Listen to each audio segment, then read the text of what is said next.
Nowadays, one of the biggest concerns in Canada is water, how we use it, and how us Canadians are able to sustain it.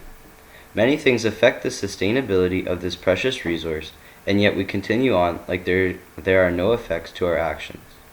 That being said, I wanted to base my passion project off of something that already caught my attention. How might the extraction of oil from the oil sands affect the water supply in Alberta? To begin, you might be thinking the oil sands is only corrupting Alberta's water supply, but in fact, these oil companies have intake vast amounts of water just to extract the oil.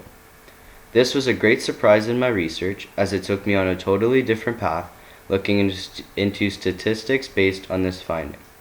To produce 1 barrel of oil from surface mining, 2 to 5 barrels of water is used, approximately 119 liters per barrel.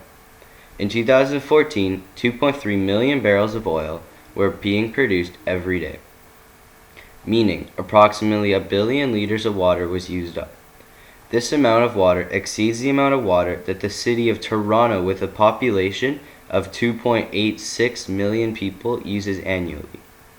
Statistics shown by the World Watch Institute show that by 2030, the amount of oil produced in one day could climb to 3 to 5 million barrels a day, potentially doubling our statistics.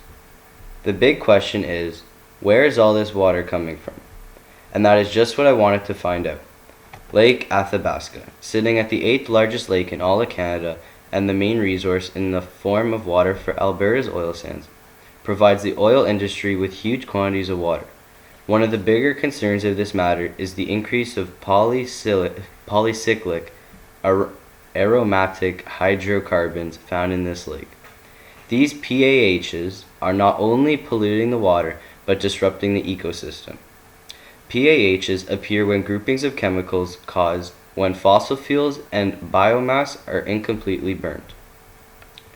This is affecting the ecosystem since the chemicals stay in the area for quite some time and do not break down easily in water.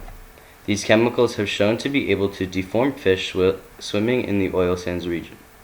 What disgusts me the most about all this research is the fact being tar sands companies pay next to nothing for the high intake of water from Athabasca Lake. All that is needed is a license from the province of Alberta.